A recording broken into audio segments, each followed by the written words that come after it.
köylerle ilgili yıkım durumu şehre göre nasıl? Köylerde şuna şahit olduk. Bazı köylerde evet yıkım var ama köylerin yani 20'ye yakın köy gezdik biz bulunduğumuz süre içerisinde. Çoğu köyde yıkım olmamış. Yani kısmi yıkılmalar olmuş. Duvar yıkılmış, işte çatı yıkılmış veya herhangi bir parçası yıkılmış. Ama köylerde yani gezdiğimiz köyler içerisinde böyle bir iki tane istisna denilebilecek kadar ölüm vakası vardı. İlçelere oranlara, şehir merkezine oranla daha az ölüm vakaları vardı. Köylerde yalnız şöyle bir sıkıntı var. Şehir merkezinden kaçan herkes köylere gelmiş. Yani bir ailede 5 kişi yaşarken köyde şu anda 35 kişi yaşar hale gelmiş. İnsanlar deprem bölgelerinden uzaklaşmak için köylere sığınmışlar.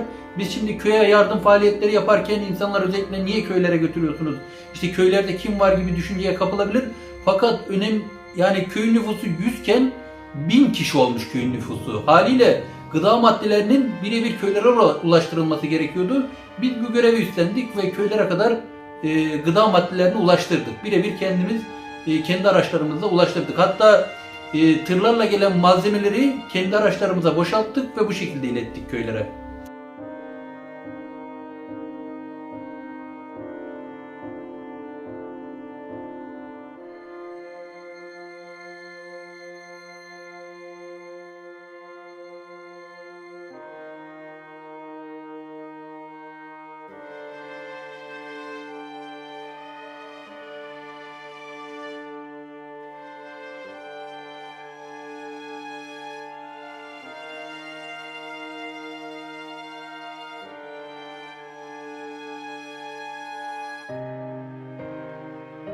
Sivil toplum kuruluşlarındaki eğitimli insanların bölgede çalışabilmesi için kesinlikle vasıfsız elemanların bu bölgeyi terk etmesi lazım. Yani zorunlu haller dışında kendi araçlarıyla vasıfsız insanların kesinlikle bölgeye gitmemesi lazım. Şu anda zaten gıda ihtiyaçları fazlasıyla karşılanmış bu işin yani bundan sonraki yapacakları yardımı bölgeye giderek değil de nakdi olarak yapmaları çok önemli. Çünkü bu insanlar belli bir süre bu şehirde yaşayamayacaklar. Şu anda şehir yok olmuş durumda. Çünkü şehir dışına kepçe, dozer, şehir dışı makineleri, vinçtir, nakdi ihtiyaçları karşılanması lazım. Tabii ki devlet bu ölçüde belli bir oranda karşılama yapacağını duyurdu ancak insanların ne ihtiyacı olduğunu biz bilemeyiz. Yani bir insana, çocuğu olmayan bir insana bir bez götürüp veremezsiniz. Yani insanların ihtiyaçlarını gidermek için daha çok malzemeden çok nakdi ihtiyaçlarının karşılanması gerektiğini düşünüyorum.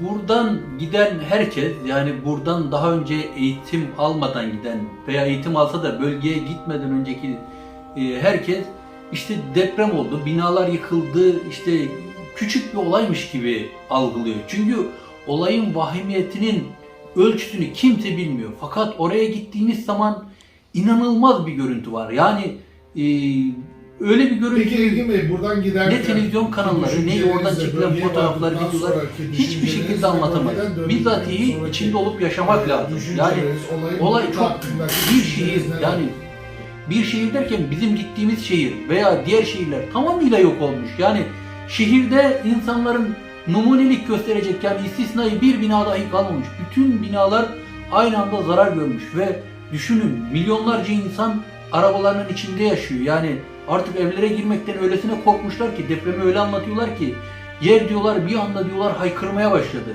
Yani o insanların korkusunun tarifi mümkün değil.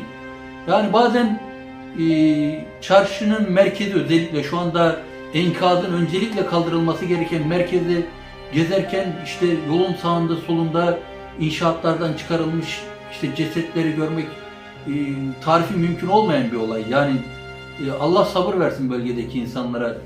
Bölgeye gittiniz, bölgede kaldınız, bölgeden döndünüz, insanlarla görüştünüz, az çok ihtiyaçları gördünüz. Bir sivil toplum kuruluşu hem yöneticisi hem de gönüllüsü olarak bundan sonra neler yapılmalı? Bu konuda neler söyleyeceksiniz? Böyle bir yıkımın olduğu bölgede yaşamak imkansız. Haliyle bu şehirlerimizin %99 oranında terk edileceğini veya kısmi yaşamın çadırlarda geçirileceğini düşünüyoruz. Haliyle bundan sonraki süreçte insanların özellikle başka şehirlerde, akrabalarının yanında veya devletin sunduğu imkanlarla belirli yerlerde yaşayacağını düşünürsek insanların nakdi çok ihtiyacı olacak. Yani parasal bir ihtiyacın giderilmesi lazım. Şu anda insanlar evlerindeki en değerli eşyalarını bile bölgeye gönderiyorlar. Fakat bu süreçte artık yavaş yavaş gıda yardımı değil de nakdi yardıma dönüşülmesini düşünüyorum. Yani nakdi yardımın daha önemli olduğunu düşünüyorum. Çünkü biz kişinin ne ihtiyacı olduğunu, neye ihtiyacı olduğunu anlayamayız, bilemeyiz.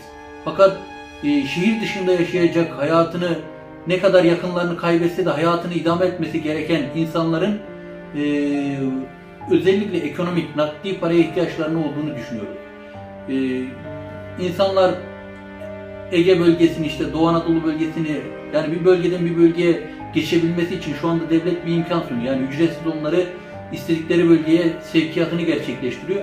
Fakat bir iki ay sonra bu olay normal bir halmiş gibi, insanlar normal yaşama devam edecekleri için bu arkadaşların özellikle bu hassasiyet giderilmeden, bu düşünceler pasifize edilmeden bir an önce nakdi yardım ihtiyaçlarının giderilmesi lazım. Benim gördüğüm kadarıyla mesela Adıyaman'da kaldık biz bir haftaya yakın.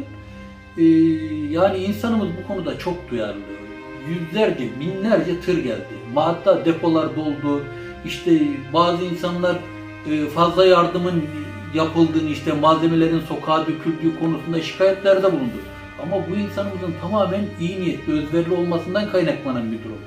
Fakat şu anda en azından belli bir zaman bu yapılan özellikle gıda yardımlarının amacı dışında olmaması için bu yardımların nakdi hale dönüşmesi gerekir. Yani insanların devletin vereceği banka hesaplarında bu yardımları göndermesi gerekir.